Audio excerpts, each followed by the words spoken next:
family, it's Tasha Mama Bear Prepping. Let's get into it. The rain barrel video. So it took me a while. You guys know we've been here for a while.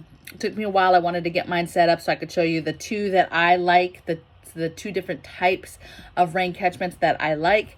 I'm also going to discuss some rain catchments that I dream about, that I would like to set up one day for me and my family as well. So let's get into this. Rain barrels. I'm going to do a little bit of this video in here. We're just going to go over the basics of rain barrels, the components of them, the different types, that type of thing. And then I'm going to take you outside and I'm going to show you guys my actual setup. Okay. And then I'm going to talk you through some stuff out there. Okay.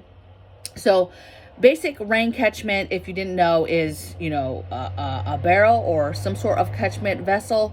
You're catching and collecting water from the sky, and then you are utilizing it in a certain way, right? You are utilizing it for the ability to hold water and then use that water. The most popular reason people catch water is for having the water. It's caught outside and they can hook a hose to it and then water their gardens, right? Some folks utilize, especially if you have a homestead, you have livestock, they utilize catchments for their livestock and giving the ability to have more water that's out there on site for their animals, and they're not having to lug water out there, lug a hose out there from the house, whatever the case may be. Okay. A lot of folks like me, preparedness, I think of water in general. And so for me, any way to get water and to have options for getting water, to me is important and is vital. So although my rain catchments are 100% right now, for the most part, for the garden, right?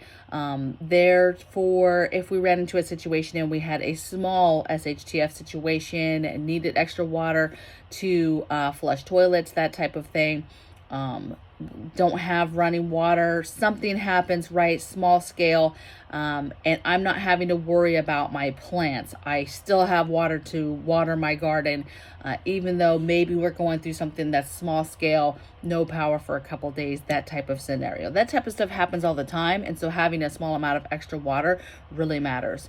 Okay, so a lot of people ask a couple questions about rain barrels. Can you make it potable? Can you make it safe for human consumption? CDC would tell you that you cannot, or they recommend that you do not drink rainwater. Well, although I do think that is kind of true in a sense of all water is contaminated until it's not. So you should treat all water, to include rainwater, to be contaminated, and you would need to take it through a water treatment process in order to make it safe to drink.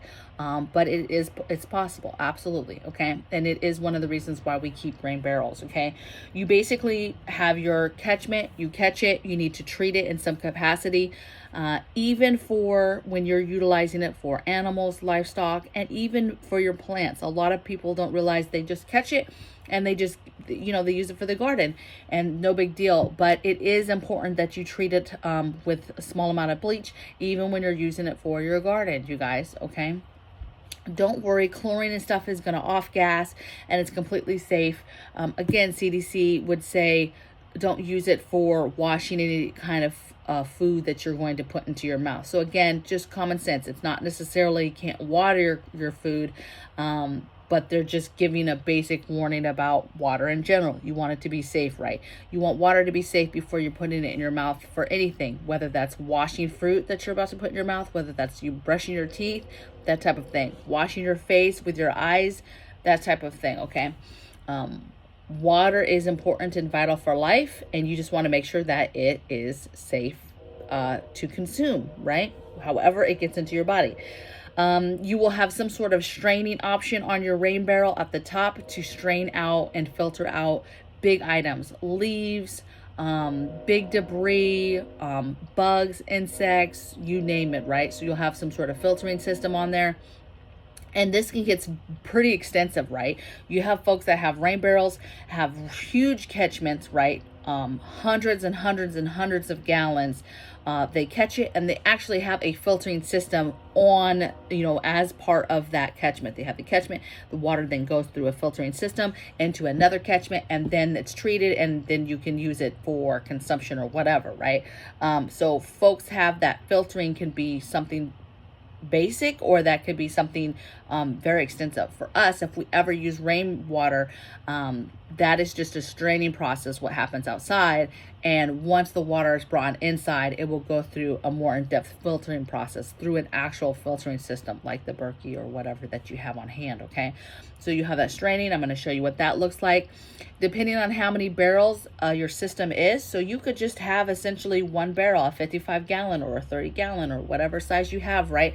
And you have that one barrel, you catch it, it's got some sort of spout so that you can get the water out. The thing is think about removing the water, okay? Whether this is water you store, this is rain barrels, you always want to remember what is your capabilities of getting that water out. Is a water pump? Is it a spigot on it? Is it multiple spigots? What's the process for getting this water out of the barrel, okay? Most rain catchment barrels, especially the garden types that you can easily buy, a lot of them have the holes already and or the spigot and hardware already, okay? But if not, super easy to add that stuff as well. But be thinking, how are you utilizing it and how would you remove the water, right? You could be holding the water and you don't necessarily use it for a garden, but you have a spigot at the bottom so that you can get water out. Let's say you need, you know, a gallon or two to put in the back of the toilet to flush it, right? You need it because you're gonna, you know, wash some clothes outside, whatever the case may be, okay? But know how you're getting stuff out of the water. And then you can connect barrels. So you have one, you can easily take a hose, which I'll show you. I have a two barrel one I'm going to show you. Connect those two. So one fills up. As it fills up, it gets full. Then it starts going into overflow into the other barrel, okay, or the other vessel. That fills up, and then you're always going to want an overflow. If you're catching it from anywhere, the sky, you're catching it from a gutter, the side of the house, the side of a shed, whatever, you're going to want to have an overflow, because at some point, if it gets filled up, you want a planned way that water is going to then exit the area, not just fill and overfill and now there's just water at your site all over. You want to have a plan with a tubing where you're telling them where that displaced water is going to go, okay? So overflow, you're still going to treat it. I just spoke about that. You're going to treat it even for garden. It's about 4.5 teaspoons per barrel. And so, and then you're going to continue to treat it once a month, maybe twice a month. If you're getting a lot of rainfall and the turnaround for the water is super quick, then you're going to treat it. Again, don't worry, chlorine will off gas. What you need you need to be treating it, let it sit for 24 hours, you know, let it kind of settle and dissipate, the chlorine dissipate, and then you can move forward with utilizing that water, okay? But you need to treat it because you want to keep the algae away. You want to keep it clean, okay? And ready to use on your garden or whatever you're using it for, okay? Animals, whatever.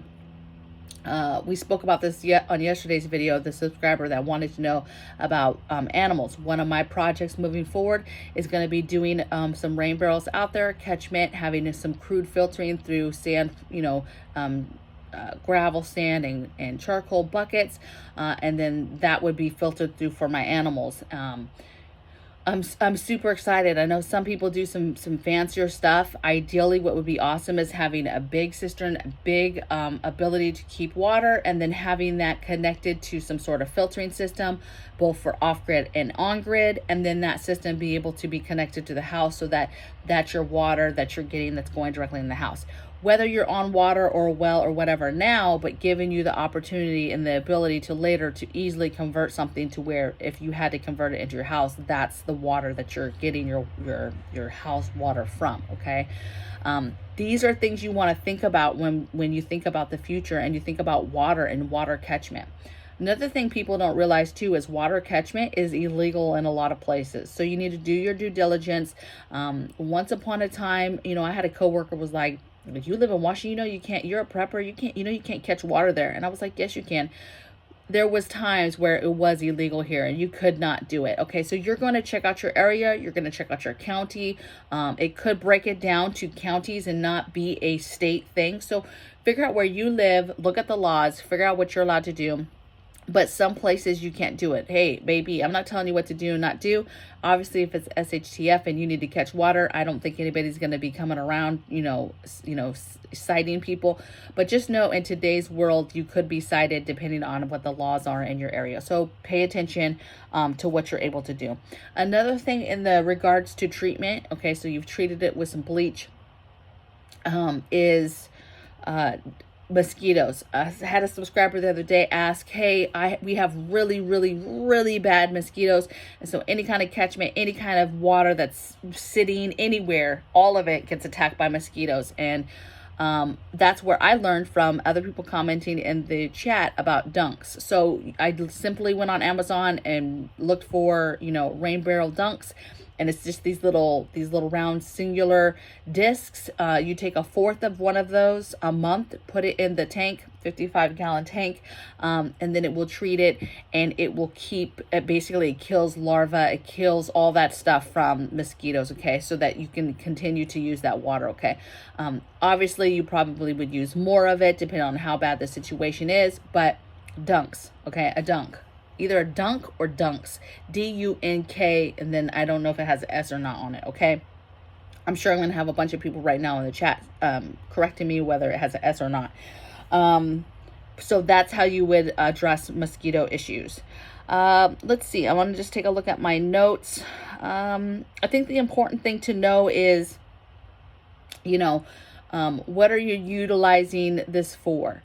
I've always been a big advocate that you catch water any way you can. If you have buckets, you have different things that are out and about in your garden. I collect water in buckets and different things throughout the yard. I have an old trash can. I have older things that are just open vessels that have the possibility of catching water, okay? Obviously, that's not the fancy way of doing things, right? That's a more open, hey, I'm just trying to catch water any way I can catch it. But keep an open mind when it comes to catching water, okay? And another thing with catching water is do not assume that because it comes from the sky that it's safe to drink, that it's fine, it's perfect, it didn't touch a roof line, so it's fine. Yes, statistically, is it a better that it's going to be okay, but you got to be careful because you have chemtrails, you have other chemicals in the air, you have people around you, neighbors and stuff doing different things, pesticides, all types of stuff gets in the air, you guys, and has the ability to get into that water, not to mention insects, animals, whatever, okay? So don't assume because it's not coming off of a roof line that might have some chemicals or extra stuff on it that could get into your water, which makes it a little bit more dangerous, that it's assuming that it's safe to drink. Again, right now today there's a lot of ways we get water, and it is assumed that it is safe to drink, and so never make assumptions. Everything is contaminated until it's not contaminated, okay? Also, getting a lot of questions on the videos about what type of water testers we use. We use several things, you guys. So it's hard for me to answer all these individual comments with that. Pay attention and tune in on Friday's video. Saturday's video. On Saturday, when I talk off the grocery list and all the things, I'm going to go over all the different water products that we've used in regards to testing strips, testing kits, testers, things that you might need before you can test it, radiation testers, TD tester. So there's a variety of testers when you say testing water that we have. And so I want to be able to tell you everything, not give you snippets. And it's difficult for me to show you everything and to type that whole, hey, we have this for this, this for this, this for this, in each of those comments. Okay, so stay tuned for Saturday's video. I promise I will go over in great detail about our testers and the things that we've used. And what I like and dislike, okay? So, take it for what it is, okay? I know a lot of you guys have been asking for that. Let's see. I wrote some tips. Okay, so no scented bleach. You want to be using regular bleach. If you go online in different publications, depending if it's 3%, depending on what type of bleach you have, it kind of changes how much you would put in. I put in 4.5 teaspoons of bleach in my barrels, in my rain barrels, and I continue to do that every single month, just to keep them kind of going. Okay. Clean the barrels before when you buy them. They're new, right? So a lot of people are like, oh, I just use it. You want to clean those barrels with either a bleach water solution or a vinegar solution, but put it in there, let it sit overnight if you can, if at all possible, and really clean it out. A lot of people have cleaned out with other things, soap and water. I've seen some people. That's not my cup of tea. I usually just do a straight bleach and water wash, or a vinegar and water wash. Okay, that's what I do for cleaning out barrels. You will continue to add. So a lot of people think it's kind of like treatment where storing barrels, where you just add it and you store it up and that's it. With a rain barrel, remember, there's continuous water going in and out of that, so you're gonna need to do a monthly treatment. So again, you're just gonna be adding those 4.5 teaspoons of a bleach into the barrel each month. Same thing with the dunk. If you're using the dunk, be adding that once a month, and you should be good. So I hope this was helpful. Let's go outside. Let me show you my barrels. These monkeys. Okay, you guys, so rain barrels. So here is my rain setup. I'm going to back up a little bit so you guys can see this.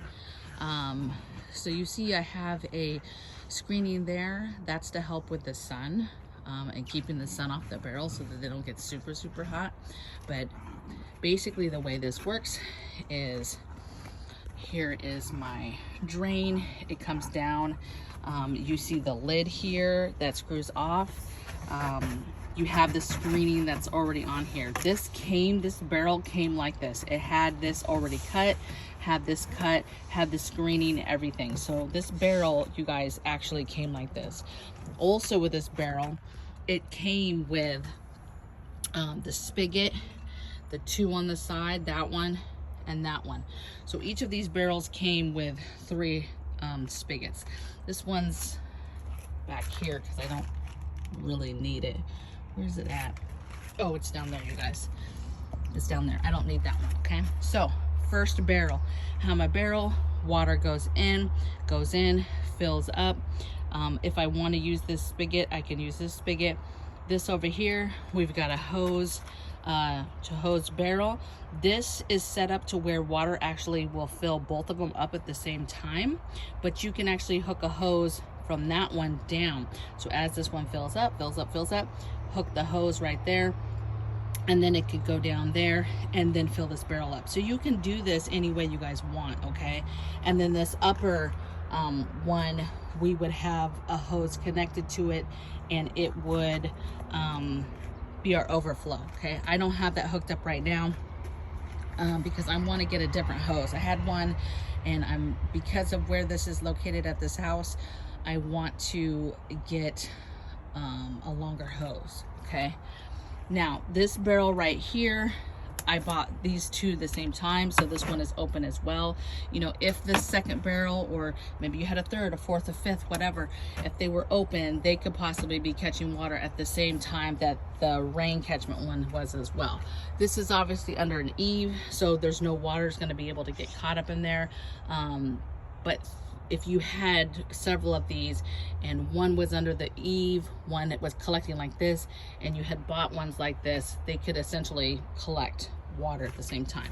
So this is my favorite setup, you guys, as far as barrels. I've had them set up like this, and I like the idea of having multiple barrels, even more than 2. These ones are up kind of off the ground for a little bit of gravity, and stability is really why we have these on here, you guys. Okay, now if we go in here to the garden, I have my other kind that I really like, you guys, and that's just a standalone.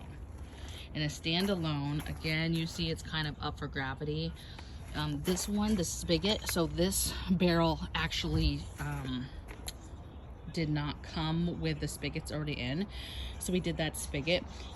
What I will tell you is, if you're going to do a spigot and it's for the garden and you're going to put a hose like this to it, you want to have that spigot actually much lower, like as low as you possibly can, just because obviously common sense, the water goes down. Once the water goes below this, you're not getting any water out of that, okay?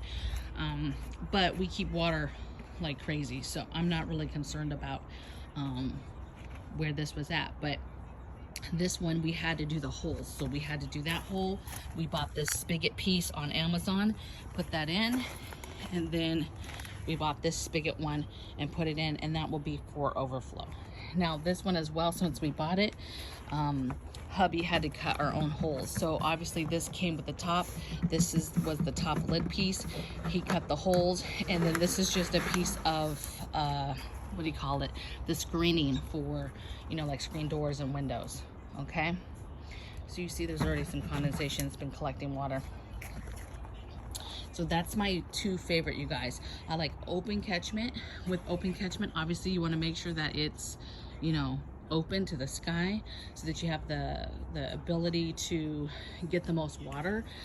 Also, ideally on the top of this, you could even do a bigger funneling system to where you can funnel and have a little bit of a better quality of more water going in.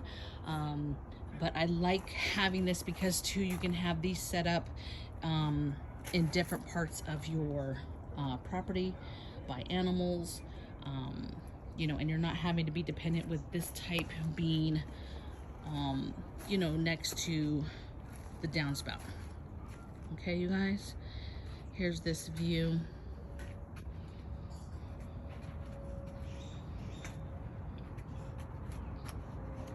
And then what's gonna happen is the chicken coop is gonna go in this corner, and when it goes in the corner, we'll have a big rain catchment system over there just for the chickens that we'll set up, and that will have a filtering system of some sort. That will be this type of system, but then there'll be like 3 5-gallon buckets next to it that I'll set up next to it, where the water would come in through the gutter off of the chicken coop. It would go into its own container like this, probably 2, but maybe not.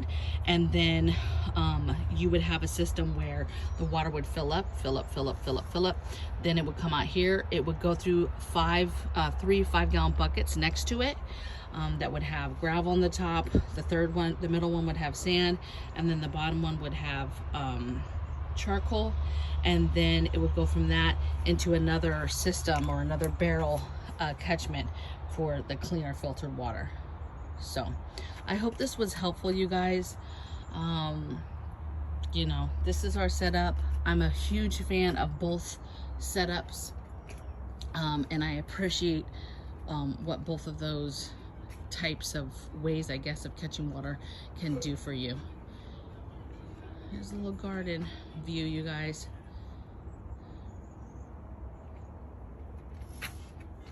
I'll show you guys my watermelons.